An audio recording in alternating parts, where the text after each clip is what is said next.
حبايبي الغاليين، عاملين ايه؟ يا رب تكونوا بخير ودايما في احسن حال يا رب. هعمل معاكم حاجة النهاردة اعتقد كلنا بنحبها، الجمبري او الشريمب، يعني على حسب ما انتوا بتقولوه ببلدكم. قولولي في الكومنتات بتقولوا عليه ايه. هنعمله بتتبيلة خطيرة زي بتاعة المحلات بالظبط، وهنعمل كمان مع اصابع الكابوريا، وهنعمله سندوتشات زي اللي بتجيبوه من المحلات والجاهز بالظبط، واحلى طبعا وانضف بكتير، وربنا يحسن ما بين ايديكم. ما تنسوش بقى اللايك الجميل اللي زيكم وكومنتاتكم الحلوه اللي بتشجعني وبشكركم عليها من كل قلبي، وبشكر اي متابع ومتابع جديد. شرفتوني ونورتوني في قناه المتواضعه، الناس المحترمه كلها على دماغي. زي ما انتم شايفين هنعمل تتبيله تحفه خطيره هتعجبكم قوي. معايا كوبايه ونص دقيق او كوبايه على حسب الكميه، بس انا استخدمت كوبايه ونص زي ما انتم شايفين كده بالظبط. تمام كده حبايبي. معايا طبقين، يعني طبق هنشوف هنعمل بيهم ايه دلوقتي، بس طبق هحط فيه كوبايه ونص دقيق، وهحط عليه معلقتين او 3 نشا. تمام كده. ومعايا بقى البهارات بتاعتي، ملح وزعتر. بحب قوي الزعتر مع الجمبري او الشريمب على حسب ما بتقولوا عليه، يعني تقريبا هحط من كل حاجه معلقه ونص. تمام كده.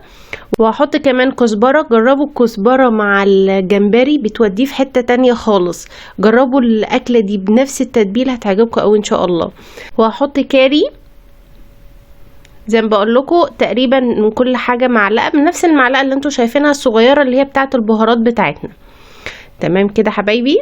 انا رحت اجيب هنا الكمون، ومعايا برضو لازم الكمون، يعني اي حاجة زفارة لازم يبقى فيها كمون. تمام كده. واحط كمان بابريكيا،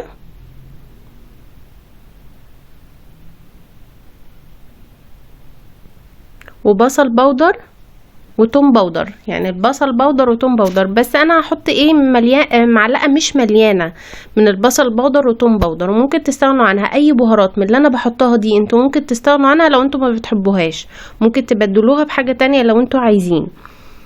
وهحط كمان كركم بس عشان اللون.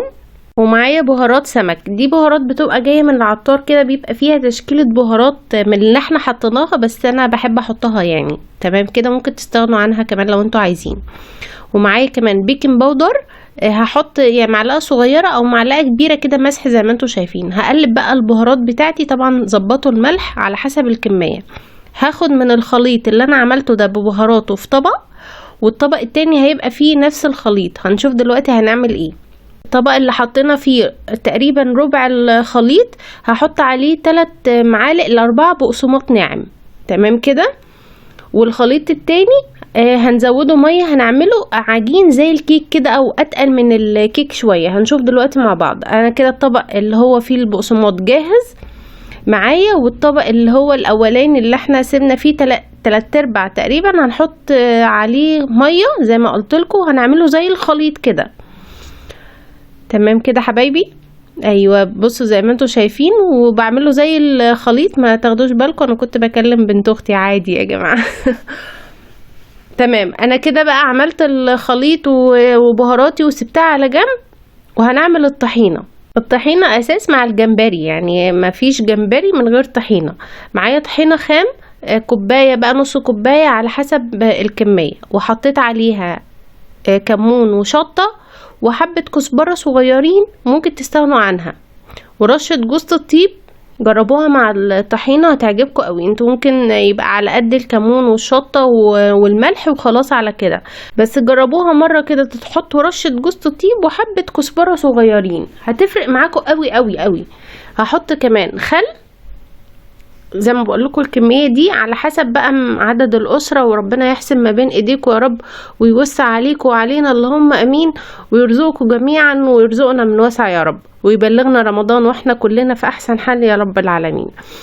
زي ما انتوا شايفين كده قلبت تقليبتين بالخل، وهبدا بقى ازود ميه. في ناس بتزود ميه سخنه، انا بزود ميه عاديه خالص من الحنفيه، ما يعني انا بشوفها ان هي مش فارقه كتير. ما هو بتزودها ميه سخنه، يعني كل واحد على حسب ما بيحب وبيعمل وشوفي اللي ولادك بيحبوه ايه اعمليه، وربنا يحسن ما بين ايديكم يا رب ويديكوا الصحه والعافيه.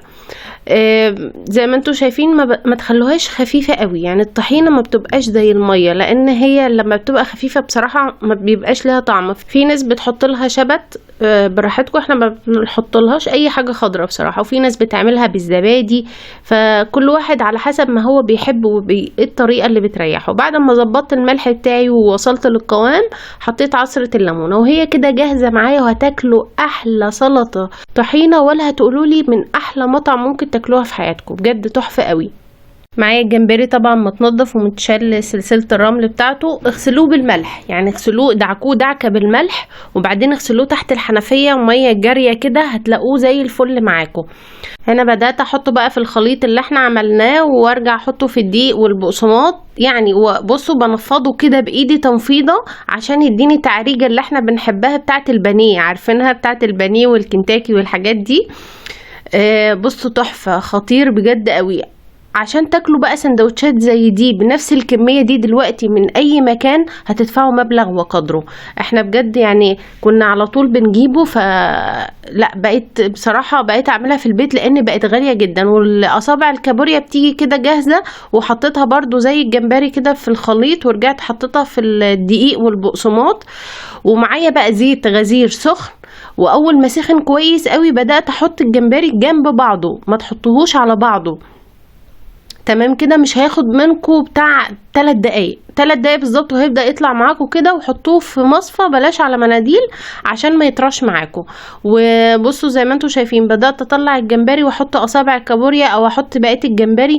الكمية دي بقى ترجع لك، تعملوها غدا تعملوها عشاء براحتكم خالص، بس عشان تعملوا الكمية زي دي تجيبوها من بره بجد الموضوع بقى صعب جدا. ربنا يرحمنا يا رب ويوسع علينا يا رب جميعا.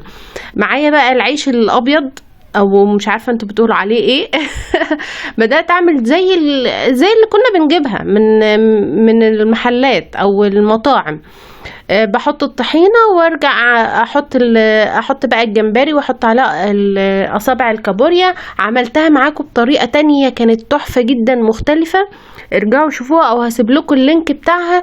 كانت خطيره برضو، كانت جمبري بالاصابع الكابوريا بس مش مقليه كده، بس كانت خفيفه وجميله قوي بصراحه. فبدانا هنا نعمل السندوتشات زي الجاهزه بالظبط اللي بنجيبها. ممكن كمان تعملوا معاها سابيه او اللي هي الصبيط على حسب ما بتقولوا عليها. عملتها معاكم برضو قبل كده في اول ما فتحت القناه خالص، فارجعوا برضو شوفوها تعجبكم ان شاء الله. فالسندوتشات دي جميله وخفيفه. معايا شيبسي بقى وحاجة ساعة، واحنا لسه مكملين في المقاطعة. ربنا ينصر اخواتنا العرب في كل مكان يا رب، واخواتنا في غزة ربنا يكمل فرحتهم على خير، وتبقى هدنة ان شاء الله دايما بإذن الله، وربنا يعوضهم خير اللهم امين. وهنا بقى برضو معايا توب، دي تحفة يا جماعة، من الحاجات اللي احنا اكتشفناها من المقاطعة بصراحة. هم غلوها، هي كانت الاول رخيصة، هم غلوها بس احنا برضو لسه مكملين. هستنى رأيكم ايه في فيديو النهاردة، واشوفكم في فيديو جديد. مع السلامة.